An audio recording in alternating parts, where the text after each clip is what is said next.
So at this point, we're gonna bring Tennille up here. Why don't you sit right here.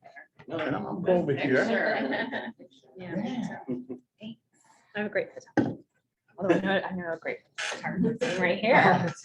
So why don't we just start off by Is that good? wherever you wanna Okay, be, okay. whatever's good for you. So why don't you start off and tell everybody what your family life is like, what that looks like? Tell us a little bit about yourself. We have 10-year-old twins and we have a 14-year-old dog. So lots of attention at home right now. My husband works full-time and he travels about 2 weeks out of the month. So life is full. So you've got a lot on your plate going on right now. Okay, good. And I know that there's a lot of people, single parents, not just moms, single dads out there too, that have children, but not twins, right? Because that's a whole nother story. It's a whole nother level. But they have it and they're finding it difficult how this work-life balance thing works. Maybe we can touch on that for a second before we go on to your business and stuff. How do you manage your household and family and faith and work? Time blocking is key. So I will tell y'all there's no silver bullets today. You've probably heard everything we're going to discuss, but time blocking is key. So when the kids, over the summer, their schedules change every week. If you have kids, you've got camps and they're constantly changing what time drop off and pick up, blah, blah, blah. So when we get that camp scheduled, my calendar's blocked in the morning and it's a certain color. This is time to get the kids ready and the lunch is packed and get them dropped off. And then I'm back at my desk and available. And then I block off the time I pick them up at the evenings. So time blocking is key, family first. I think we've heard that a lot. You put your vacations, you put your family time in, and you build your business around it. And it's amazing how when you take control and somebody says, I need to talk with you tomorrow at 4, you know what, as it turns out, I'm booked evenings this week. I'm available 10 o'clock on Thursday, or maybe we can talk Saturday at, do either of those work for you? And it's amazing how they go, oh, yeah.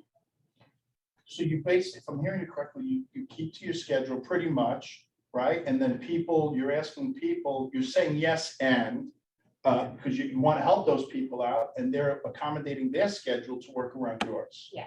Well, so you don't have to rearrange everything and move everything around. Once in a while, I'll make an exception. And sometimes I have to look at like the opportunity level there. If it's one where I don't need to sell for 6 months and I'd love to talk with you now, you know what, we can talk next week. I'm not going to laugh at them.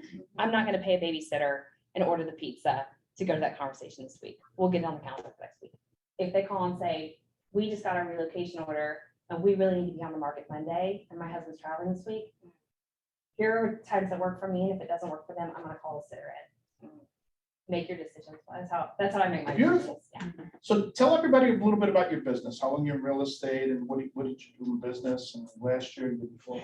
I've been in the business 5.5 years with Keller Williams from the beginning. And last year I had 24 closings, did 9.5 million, I think it was, right? 9.5 million. So normally listing heavy, this market's been a little different and has challenged me to grow differently and have been a bit buyer heavy lately. So we're shifting that around and getting back on the.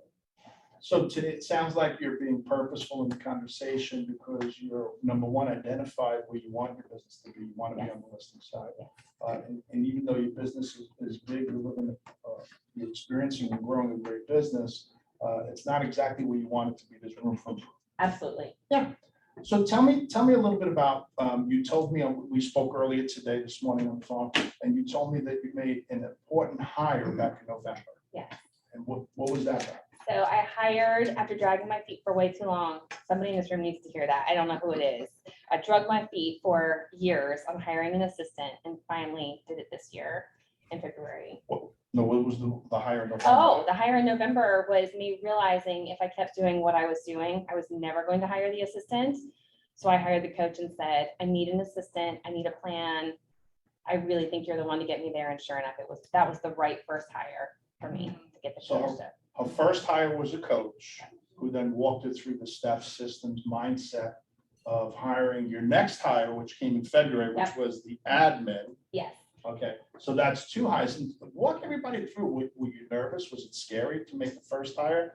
Did you think of it was this as an expense or was this an investment? This was an investment because I knew getting the right person in place in the admin role was going to free up my time and expand my marketing. There was nothing but good things as long as I got the right person in place, and I wasn't going to do it myself. So hiring the coach to get there, this was truly an investment. I needed somebody to walk through this with me and hold me accountable, set the deadline. If this is when you're going to post the job, and here's what you need to do on that date, and I'm checking for your post. The coach was the right first hire, total investment. So I know a lot of people, we'll go through them, we'll open it up to everybody else. So I know with most people, I don't want to put words in your mouth, most people at their first hire, whether it's the coach or the admin, it's pretty scary. Mhm. So what was your mindset around hiring the coach and then the admin? Was it scary? Was it, you're responsible for another person's family? What was that like? Yeah, the coach I think was a no-brainer. When I realized I had that come to Jesus meeting with myself, say, okay, if you keep doing this, you're never, ever going to get the assistant in place. So hiring the coach was a no-brainer. And it was one of those things where I just committed to it. I said, this is what I need. Here's the time frame. We made a plan, and then we agreed to work with one another. So I think making sure you get the right coach, right, is key. And then, yes, hiring the assistant was scary before I had the plan. And then when the coach walked me through and said, here are the things you need to do, and I started doing them, it got less and less scary because I had a plan and I knew bringing that person on. Day 1, what were we focusing on? Day 30, what was our checkpoint gonna look like? I knew I knew exactly what we were doing and why we were doing it. And when we do the things, the good things come from it, and it's happened. Yeah. So now in hindsight that you've made those 2 hires, do you feel more at ease with the decisions you've made and that you've made the right decision to go forward? Mhm. Yeah. So what does that feel like? Do you feel a sense of freedom or relief, or what does that feel like? Tell me. Yes, it's, I don't know the right word to put towards it. The ability to grow, I think, is the best way to explain it. So if anybody in here has worked with buyers, like multiple buyers in this recent market all at the same time, and I hear the giggles in the room, I love my buyers, y'all. I love my buyers. I made the decision years ago not to market for buyers because I market for listings. And early this year, so I work with buyers who come to me organically through sphere of influence, through referrals, whatever. Those are wonderful things. This first quarter of this year, it was crazy. And I found myself frantic, constantly dropping what I was doing to get to the showing that just came on the market, to get the offer submitted, which was the first of 10. You guys know, and when you're working with multiple. So it was a problem early on. Thank goodness I was already in the process with the coach because my marketing went, because I was busy showing houses and writing offers and forgetting what my family looked like, right? So the sense of having her on board and having that plan in place, when she started, it was, I'm going to wrap up what I'm doing over here with these buyers. We're going to meet at this time each week. I'm going to hand this off to you. We're going to checkpoint. And my marketing took off again. And so that, getting it done. So one of the first things that you trained the admin, you told me this morning, was marketing, and I think you just covered that. So you hired the admin in February, and lo and behold, how many closings did you have in March? Oh my goodness. I did not, what was that, 6, 7? I should have that in front of me. I brought my annual numbers, y'all. I don't remember numbers so good if I don't have them printed out. 7. So it's 7 closings the next month because now she's got somebody handling marketing. And what is the question that you learned, I think, from your coach, or maybe it was you, maybe it was a Tennillism, I don't know. I don't remember. You told me this morning, you said something about, what did you do last week to get in front of? Talk about that. When I first started, one of the questions, so when I first started, no business, no marketing budget, the classic getting started in real estate. I think most of us can relate. And so I would sit down with my coach each week and it's like, okay, tell me about your week. Where are you at in your business? And then he'd say, that's great. What did you do last week to get in front of homeowners? And I'd say, oh, I did a couple open houses. He's like, that's wonderful. You were marketing for buyers. Buyers are great. What did you do last week to get in front of homeowners? And he would just shut up and stare at me. And I'd be like, And that was such a great place. And I still think of that conversation on a weekly basis. And so I built my marketing around every penny goes towards homeowners in the area I want to work. Focus on what you want to focus on. Did I answer that question or did I start? I think you, no, I think you did that. What did you do to get in front of homeowners? Because those are they're your listings. So I think the question is, we need to ask ourselves is what did each of us doing to get in front of homeowners? What did we do last week? And if you didn't do anything, that's okay. Hit the mulligan button, you get a do-over, right? The question is, what are you going to do next week? think that Tennille is answering that. She's got the coach, she's got the admin. So she hired the person to basically teach her how to think, the coach. She hired the admin to actually take the activities because Tennille's time is best spent with her family, with her children, husband, right? And then just going on appointments, right? So she doesn't have the time to do the marketing, which is important. So I want to just go over a couple numbers with you. So I ran the last rolling 12 months, and on that, right in the broken record, it's right there. So your business is up 16%.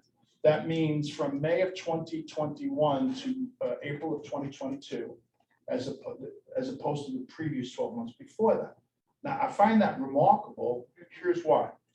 When I look at the office, the same time frame, this office, the number of unit sales are down 6.8% in the same time. So that's not a 16% increase, guys. That's a 23% increase. You're outpacing the market by 23%. Watch this. The region, the North Florida region, number of sales in the same time frame are down 9.5%. So Tennille's business is outperforming the North Florida region, which is 38 markets and 7,000 agents, by 25%. And when it comes to the rest of the country, guys, that know this, 20% of all homes sold in this country is sold by Keller Williams agents. I'll say it again. 20% of them. We sold over 1 million houses last year. There was only 5.9 sold, or 6 million sold. It's 20% of all home sales by Keller Williams agents. So when I say the rest of the country, that's Keller Williams agents, are down also 6.8% for the same time frame. So Tennille is not outpacing this office by 23%. She's outpacing the region, which is 7,000 agents, by 25%, and she's outpacing 180,000 agents. Wow. By 23%. On that one. So do you think there's a correlation between the actions and the mindset that Tennille is taking since last year when she hired a coach and the results she's now getting in such a short time, right? So I wanted to make sure that was important. So what questions do you guys have? Now, mind you, the best question is going to get the last card. Oh, So, wow. and I want the best question is going to get the last gift card. So John, you got a question. Go. When it came to the coaching, like what was your process for finding the right coach? Because like I've had 2 different coaches, and I just kind of want to make sure that I'm with the right person. So what was kind of like the process for you? I think that just like when you're working with your customers, sometimes we go into interviews, like we have to be adaptable personality wise, right? When it comes to a coach, you almost need that person to be adaptable to you because you need to show up wherever you are, that day, whatever mindset you're in, and jump into that weekly conversation with your coach. I think there's some great recommendations. Rich can make some great recommendations. If you choose to go like in the MAX program, I would recommend an interview process. I think that what they'll do is they'll have a conversation with you and learn things that are important to you and then make a match. And if it's the right coach, great. And if not, they're adamant about saying, you need to raise your hands. There's nobody offended. If it's not the right coach for you, raise it fast. Say, this isn't the one. Next. And that's okay. You may say, I want more of local, in-person, productivity coach. Focus on what are you trying to achieve and enter the conversation there. So I think it's all about finding the right personality and finding somebody who's got the time and however you want to meet, Zoom, in person. Does that help? Yeah. Okay. Yes. When you were marketing or going for the homeowners, was that all through the postcards, or on the postcards, were you saying like free home evaluation, or were you calling, circle dialing, door knocking? What were you doing to get in front of the homeowners? It's a mix. And so I think I think this message is probably somewhere, and Nathan, that's my spot right there. If you want to have it, okay. I left my phone and I realized I probably should have picked it up. As I have heard often is don't put all your eggs in one basket. Have a couple avenues that you're working. Don't spread yourself too thin, but pick a few and go deep, right? So I think it's different for all of us. I don't have one specific method. I've got listings that come from past customers, referrals, agent referrals, community events. I know that I'm better in person. If I can meet you face to face and we talk about the kids and the weather and whatever, what are you doing this summer? My kids are driving me crazy. How about yours? Whatever it is, we're gonna have a connection there much better than if I'm circling that. That's just me. There's some people in the office who are amazing at filing. And that's gonna be a thing. So, you know, I do send mailers every time I have a listing, just listed, just sold. I don't door knock anymore. I have. I think you pick the things that you're best at and pick 2 or 3 and every week consistently. Does that help? No magic bullets. I'm better in person. Yeah, Yeah. seriously. So is your admin virtual? She's here. She's local. She works from home and I work from home. So that was a big part of the big reason why I dragged my feet, because I didn't know what that looked like. I didn't know anybody who had that model set up and I thought this is weird. And it She works. does your contract to close? No, I actually have a TC as well. I have a transaction coordinator. She handles my contract to close. My admin is part-time. She's about 18 to 20 hours a week. She's contractor and she's local. So if we need to meet for coffee, we do. We don't meet just to meet. We don't talk just to talk. We've got things set up, get your job done. The rest of the day is yours. And her big focus is marketing. Period, the end of it. I need her to run the marketing so I can do all the other things. Yeah. Yes. What do you feel with the growth that you had over the last year? Like, is there a single thing that made a difference, or was it a combination of things that made a difference? Or that gave you the ability to be able to grow your business, considering the statistics are showing that everyone else has kind of slowed in terms of their business. You obviously have gone the opposite direction. Is there something that you feel really that you did differently, or that were you just kind of doing the same thing more often? Like, how do you feel? Like, what do you think it was that made a difference? And I'm nodding my head and making a funny face, only because I don't know. Here it is. I think there's a step of faith. And I think this goes back to when the pandemic hit. If you were in the business that week that the pandemic announced, I don't know if y'all remember, I know exactly where I was. It was one of those moments in life. And within a day or two deals fell apart. And I went, is my business done? None of us knew. Nobody in any industry knew, right? So when the pandemic hit, and then we were on vacation and we come home and I said, okay, do I keep doing the things I've been doing? Do I need to stop spending the marketing dollars because I need to go in savings mode? And I had a pep talk with myself for about a week and I said, nope, hit the gas. And I hit it hard. And I think I poured a little more money than I was, because I said, there are so many agents out there who just had the same, stop. And I said, go get them. All I have to lose is a little bit of money here that I already had budgeted, spend it and maybe get some business. And I've kept that mindset because, like, I don't know about the rest of y'all, that was a crazy week, right? In the business when everything started falling apart. But I still look at that. It's this last year as the market went from values and everybody scrambling. It happened almost overnight, it felt like. And I said, okay, so what I'm doing is still the right thing. And sometimes the marketing I would do, it would be quiet for a month or two, and I would have that other, did it stop? Did I put too many eggs in the basket? And all of a sudden the phone would ring. Okay, hit the gas. It's the red light, green light. It's, again, nothing new. Yeah. So I tell you this I was consistent. I never stopped. So I don't know if that makes a difference. Don't let 1 week of 1 week of silence make you change your plan. Red light, green light, just like MRE tells us. Try it, and if it doesn't work, stop. I think everybody should write that down. Can you say that one more time? Don't let one bad week make you stop your plan.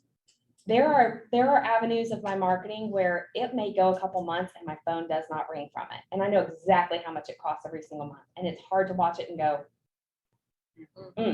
and then ring, ring, 2 calls will come in 1 week. Okay. So it would have been very easy in some of those avenues to go shut it down, go do something else. I also have to go, 1 week does not make a trend. This market is shifting so fast. Keep doing what you're doing if it works. And if it's quiet, give it just a minute before you stop. That's all I recommend. There's something else you said that if I had a pen in my hand, I'd be writing it down. See, some people are writing. The second thing you said is be consistent. You did things, you were consistent. Yeah. Whether it was the marketing, whatever you're doing, guys, that's like gold. Because I think sometimes we get distracted. like COVID when it first hit back in April, March of April of 2020. And I think we took our eye off the ball as an industry, as people, as a person, as a business. And it showed in our business for the next 30, 60 days. And the thing is, it's times when business starts to go down, in down markets, more people become millionaires and wealthy in down markets than in up markets. Now, I don't know if you realize that. You can take my word on that. But people, there are agents who are panicking because the last 60 days has not been friendly. They think the sky's falling because interest rates are 5.5%. And I keep reminding people in 1978, they were 18 when I bought my first house. In 1983, it was 13.5%. 5.5% is cheap. It's still cheap money. It's just not as cheap as 2.5% it was like 90 days ago. And I think that's critical to be consistent. Whatever you're doing to find your success, because one bad thing happens, don't stop being consistent. That was the time that Tennille put her foot on the gas pedal. Because other people are taking their eye off the ball, and guess what? That's what we call Tennille took her unfair share of the market. And it just happened. So kudos. We got time for one or two more questions. Yes. For those of us that are completely new, what is a coach role? How is a coach help? Oh my goodness. So it's going to be different for everybody. All of our lives are a little bit different, and the time you have in a week to work on your business is different than the time that I have, is different than the time Ed has. And our goals for the year are all very different. Having a coach is sitting down in the interview with that coach and saying, here is what I want to achieve by the end of the year or the quarter or the month, whatever, right? Here's what I want and need to achieve. And I'm not real sure how to get there. Or here's what I've started to do, and I don't know if it's going to get me there. That person's going to help you. Because think about a puzzle. You started putting it together, and all of a sudden the pieces stop fitting together, and you're only partly put together. That coach is probably going to go, you know what? We're going to just take this up real quick, and we're going to put it together differently. And all of a sudden, you're putting the whole puzzle together, and you've got the plan in front of you. That's how I see it. Because sometimes, even today, I go, "This is working. I have a great plan. Woo!" And then something will hit, and I'm going, what just happened? Yeah. And so I go back to my coach and go, this doesn't feel right anymore. Okay, let's go back to square one. What were your goals? Let's start these pieces over. It's always a healthy thing. So it's going to be, such a great question. It's going to be different for every one of us. Well, with Bethany, I think it's a great program that our office has. Oh my gosh. For the new agents to be able to plug into Yeah. the productivity coaching. Well, isn't that where you started? That's where I started. Yeah. And it's In the face-to-face productivity coaching and- program right in this office. and once a week. And there, if you get stuck on something, call if you need to. Otherwise, if it's not urgent, save it for your weekly one-on-one. The whole purpose of it is to say, okay, we know your goals and where you're going. We're creating a plan together. And you also have accountability, as fun as that is. You know, every week, okay, last week you said you were going to have these conversations or you were going to do X, Y, Z. Let's talk about what you got done. You have to go explain yourself. And think about it. If you're working for an employer, you have a manager or supervisor who's holding you accountable. And in this business, it's you. We're not always the hardest on ourselves. Sometimes we are, sometimes we're not. And having that coach is, Here's what coaching should be able to do. And I think there's people that have a coach and they understand the value that it brings to them. There's people that don't have a coach, and when I ask them why they don't, they almost always have the same answer or mindset. Either I can't afford one, or I'm not looking to add an expense to my P&L. And I'm only going to share this with you one time because I think it's that important, is that if what you're really saying when you say no to a coach is you're saying that you're not worth investing in yourself. A coach, by hiring a coach, what you're really doing is you're investing in you. And if you don't think that highly of yourself, that you're not worth investing in, boy, oh boy, we've got bigger issues. You need more than a coach. one other thing about the coach, I'm confident I would not have the business I have today if I had not gone into productivity coaching from day one. I didn't know what a productivity coach was. I found myself in that office and I'm like, why am I here? Who are you? What are we doing? What are we talking about? What's what? I just came out of Ignite and I'm like, I gotta go make calls to people I don't know. And I quickly learned that was the foundation of my business, that weekly conversation with a productivity coach, because it was, what's your passion? Let's build your business around that. And that person helped me find avenues that are still working today. And if I was going my own, I probably would never found those avenues. I wouldn't have seen the value. There were times I came in and say, I did the thing, but I only had so many conversations. I said, I'm done. And my coach would be like, that's amazing. I'm going, no, it's not. Mhm. I didn't see it. And kept on, and that became a huge avenue in my business. Heather, do we have any questions online? Anybody would like to ask Tennille from online? Not yet. I did just ask them if they have any questions just a second ago. We've got a question right here. So I'm new agent, just Welcome. joined this amazing office 3 months ago. So besides time blocking and having a coach, what's some other advice you have for the agent? One thing I was taught early on in Ignite, when I was first going through Ignite, was that real estate is not our first business. Your first responsibility every day is lead generation, and don't forget it. And it was like a trick question. They were Ignite, what's your number one goal each day? I'm like, real estate. No. We might have been in the same. I was wrong. Okay, that was fun. And it was lead gen. If you're not having conversations, you didn't get your job done that day. Yeah.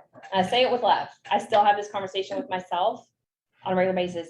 Be grumpy about your business, guys. Like my family knows if I don't get my lead gen done in the week, because I'm so busy with family matters and things that pop, all the fires that pop up that you didn't plan on, and I don't get my lead gen done, I am a grumpy woman. Get out of my way.